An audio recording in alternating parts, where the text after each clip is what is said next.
TNN TV کی بین الاقوامی خبروں کے ساتھ میں ہوں Bushra Khan. Canadian anti fraud centre Valentine day پر کسی خاص شخص کی تلاش میں رہنے والوں کو خبردار کر رہا ہے کہ وہ آن لائن ڈیٹنگ میں محتاط رہیں۔ مزید جانتے ہیں اس رپورٹ میں۔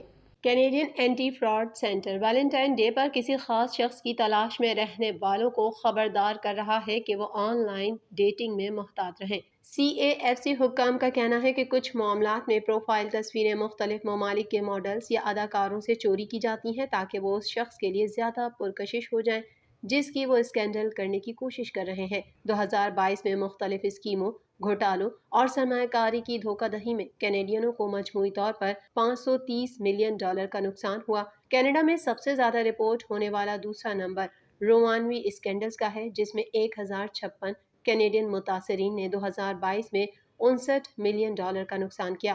CAFC کا تخمینہ ہے کہ صرف 5 سے 10% رومانوی گھوٹالے متاثرین کی طرف سے شرمندگی کی وجہ سے رپورٹ کیے جاتے ہیں، لہٰذا دھوکہ دہی کی مقدار کہیں زیادہ ہونے کی امید ہے۔ دھوکہ دہی کرنے والے ڈیٹنگ، گیمنگ اور سوشل میڈیا ویب سائٹس کا استعمال کرتے ہوئے لوگوں کے ساتھ روابط بنانے کی کوشش کر رہے ہیں، اور ایک بار جب وہ ایسا کر لیتے ہیں تو وہ تعلقات ختم کرنے کی کوشش کرتے ہیں اور بالآخر آپ کے پیسے حاصل کر لیتے ہیں۔ بعض اوقات پیسوں کی مانگ مہینوں کے بعد آتی ہے جب دھوکے بازوں کو معلوم ہوتا ہے کہ انہوں نے متاثرین کے ساتھ جذباتی تعلق قائم کیا ہے۔ حکام نے کہا کہ اسکیمرز اب ٹیکسٹ جنریٹرز، وائس سیمولیٹروں اور ڈیپ فیکس کا استعمال کرتے ہوئے مصنوعی ذہانت کے ساتھ بھی کام کر رہے ہیں، جس کا مطلب ہے کہ آگے بڑھنا، آن لائن جاننا اور بھی مشکل ہو جائے گا کہ اصلی کیا ہے اور کیا نہیں۔ انوائرمنٹ کینیڈا کے مطابق گریٹر ٹورنٹو ایریا میں بدھ کی دوپہر کو تیز ہوائیں چلنے اور درجہ حرارت میں اضافے کا امکان ہے۔ مزید تفصیلات اس رپورٹ میں۔ ٹورنٹو میں موسم معمول سے زیادہ گرم رہنے اور تیز ہوائیں چلنے کا امکان ہے۔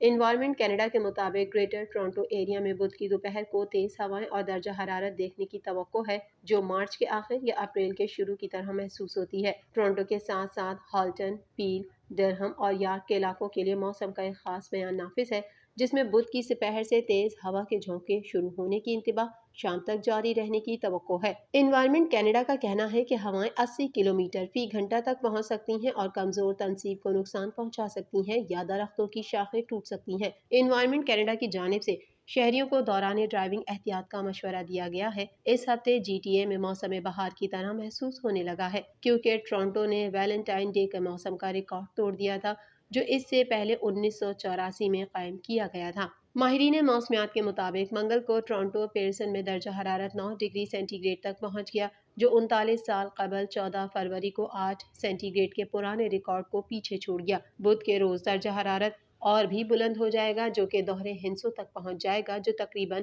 70 سالوں میں 15 فروری کو گرم ترین ہو سکتا ہے۔ کینیڈا کے مقتدر حلقے ٹورنٹو کے میئر جان ٹوری کو مستعفی ہونے سے روکنے کے لیے متحرک ہو گئے ہیں۔ مزید احوال اس رپورٹ میں۔ کینیڈا کے مقتدر حلقے ٹورنٹو کے میئر جان ٹوری کے مستعفی ہونے سے روکنے کے لیے متحرک ہو گئے ہیں۔ میڈیا رپورٹ میں دعویٰ کیا گیا ہے کہ انٹیریو کے پریمیئر ڈگ فورڈ، نائب وزیر اعظم کرسٹیا فری لینڈ اور ٹورنٹو پولیس یونین نے ٹورنٹو کے میئر جان ٹوری سے رابطہ کیا ہے اور انہیں مستعفی نہ ہونے کی ترغیب دی ہے، جبکہ سٹی ہال میں کچھ کونسلرز کی طرف سے ایک تحریک بھی چل رہی ہے جس میں انہیں اپنے استعفے پر نظر ثانی کرنے اور اس پر قائم رہنے کی ترغیب دی گئی ہے۔ ایک چونکا دینے والے اعلان میں جان ٹوری نے جمعے کو رات گئے ایک پریس کانفرنس میں اعلان کیا کہ وہ کووڈ کے دوران ایک سابق عملے کے ساتھ تعلقات کا انکشاف کرنے کے بعد شہر کے میئر کے عہدے سے سبکدوش ہو جائیں گے۔ ٹوری نے کہا کہ مبینہ طور پر 31 سالہ خاتون کے ساتھ تعلقات 2023 کے اوائل میں باہمی طور پر ختم ہو گئے۔ اس وقت ٹوری نے کہا کہ وہ استعفیٰ دے رہے ہیں تاکہ وہ اپنی 45 سالہ اہلیہ باربرا ہیکٹ اور اپنے باقی خاندان کے ساتھ تعلقات کو ٹھیک کر سکیں۔ تاہم ان کا اعلان بدھ کو سٹی کونسل میں بجٹ کے مذاکرات ہونے کے ساتھ ایک ہنگامہ خیز وقت پر آیا۔ جان ٹوری نے توقع کی جاتی ہے کہ وہ سٹی کونسل کی صرف 1/3 حمایت کے ساتھ بجٹ کو آگے بڑھانے میں مدد کے لیے ویٹو سمیت اختیارات کا استعمال کریں گے۔ ڈگ فورڈ، فری لینڈ اور پولیس یونین نے ان پر زور دیا کہ وہ اس اسکینڈل کے ٹوٹنے کے بعد مستعفی ہونے پر نظر ثانی کریں جس نے شہر کے سیاسی میدان کو ہلا کر رکھ دیا۔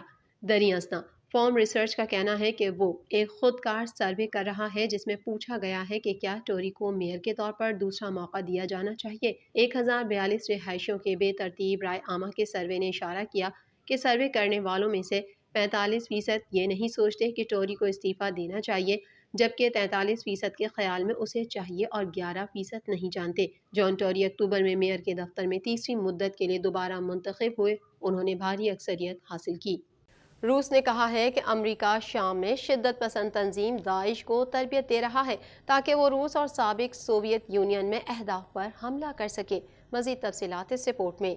روس نے کہا ہے کہ امریکہ شام میں شدت پسند تنظیم داعش کو تربیت دے رہا ہے تاکہ وہ روس اور سابق سوویت یونین میں اہداف پر حملہ کر سکے، جبکہ یوکرین کو دفاعی طور پر مضبوط کرنے کے لیے جو بائیڈن انتظامیہ یمنی حوثیوں کے لیے بھیجا گیا ایران کا ضبط شدہ اسلحہ کیف کو بھیجنے پر غور کر رہی ہے۔ روسی فورن انٹیلیجنس سروس، جس کی سربراہی صدر ولادیمیر پوتن کے اتحادی کر رہے ہیں، نے مزید کہا کہ اس کے پاس معلومات تھیں کہ داعش اور القاعدہ سے وابستہ گروپوں کے 60 عسکریت پسندوں کو بھرتی کیا گیا تھا اور وہ شام میں امریکی اڈے پر تربیت حاصل کر رہے تھے۔ غیر ملکی میڈیا کے مطابق روس کی فورن انٹیلیجنس سروس نے دعویٰ کیا ہے کہ امریکی فوج داعش کے شدت پسندوں کو روس اور سابق سوویت یونین میں اہداف پر حملہ کرنے کی تربیت دے رہی ہے۔ ایجنسی کے جاری ایک بیان میں کہا گیا ہے کہ تربیت پانے والے ان عسکریت پسندوں کو سفارتکاروں، سرکاری ملازمین، قانون نافذ کرنے والے اہلکاروں اور مسلح افواج کے خلاف دہشت گردانہ حملوں کی تیاری اور انہیں انجام دینے کا کام سونپا جائے گا۔ تاہم ایجنسی نے اپنے دعوے کے ثبوت میں انٹیلیجنس معلومات کو شائع نہیں کیا ہے۔ واضح رہے کہ روسی فورن انٹیلیجنس ایجنسی سوویت دور میں کے جی بی کا حصہ تھی۔ اس ایجنسی کے سربراہ سرگئی نارشکن تھے۔ سرگئی نارشکن نے گزشتہ سال انقرہ میں CIA کے ڈائریکٹر ولیم برنز سے ملاقات کی تھی۔ دوسری جانب یوکرین کو دفاعی طور پر مضبوط کرنے کے لیے جو بائیڈن انتظامیہ یمنی حوثیوں کے لیے بھیجا گیا ایران کا ضبط شدہ اسلحہ کیف کو بھیجنے پر غور کر رہی ہے۔ امریکی حکام کی جانب سے یوکرین کو 5000 سے زائد رائفلیں، چھوٹے ہتھیاروں کی 16 لاکھ گولیاں، ٹینک شکن میزائل اور حالیہ مہینوں میں اسمگلر سے پکڑے گئے 7000 سے زائد فیوز کیف کو بھیجنے پر غور کیا جا رہا ہے۔ اس ضمن میں ضبط شدہ ہتھیاروں کو یوکرین منتقل کرنے کا قانونی جواز تلاش کرنا بائیڈن انتظامیہ کے لیے ایک چیلنج ہے، کیونکہ اقوام متحدہ کی اسلحے کی پابندی کے تحت امریکہ اور اس کے اتحادیوں کو ایسے ضبط شدہ ہتھیاروں اور گولہ بارود کو تباہ ذخیرہ یا ٹھکانہ لگانے کی ضرورت ہوتی ہے۔ ترکی اور شام میں آنے والے 7.8 شدت کے تباہ کن زلزلے سے اموات کی مجموعی تعداد 41,000 سے تجاوز کر گئی ہے، جبکہ متاثرہ علاقوں میں ریسکیو آپریشن تاحال جاری ہے۔ مزید جانتے ہیں اس رپورٹ میں۔ ترکی اور شام میں آنے والے 7.8 شدت کے تباہ کن زلزلے سے اموات کی مجموعی تعداد 41,000 سے تجاوز کر گئی ہے، جبکہ متاثرہ علاقوں میں ریسکیو آپریشن تاحال جاری ہے۔ تازہ ترین اعداد و شمار کے مطابق ترکیہ میں ہلاکتوں کی تعداد 35,418 ہے، جبکہ شام میں ہلاکتوں کی تعداد 5,814 تک پہنچ گئی ہے، جس سے ہلاکتوں کی کل تعداد 41,232 ہو گئی ہے اور 1,50,000 سے زائد افراد کو محفوظ مقامات پر منتقل کر دیا گیا ہے۔ ترک صدر اردوان کا کہنا ہے کہ ترکیہ میں زلزلے سے اموات 35,418 ہو گئی ہیں۔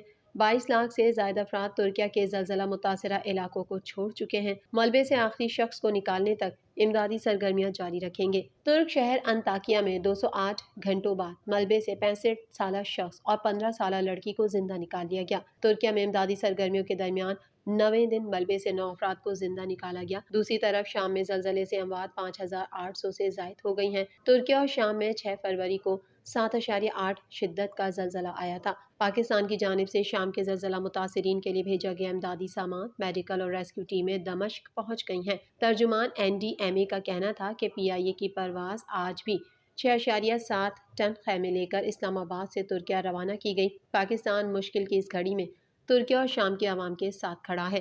امدادی سامان اور ٹیمیں اسلام آباد ایئرپورٹ سے خصوصی چارٹرڈ طیارے کے ذریعے دمشق بھیجی گئی۔ نیٹو کے وزرائے دفاع کا اجلاس ترکی میں گزشتہ ہفتے کے زلزلے کے متاثرین کی یاد میں 1 منٹ کی خاموشی کے ساتھ شروع ہوا۔ 2 روز نارتھ اٹلانٹک کونسل کے اجلاس کے آغاز سے پہلے سیکریٹری جنرل جینس اسٹولٹنبرگ نے دفاعی سربراہان سے کہا کہ ہمارے اتحادی ترکی کے ساتھ اظہار یکجہتی کے لیے ایک لمحے کے لیے خاموشی اختیار کریں۔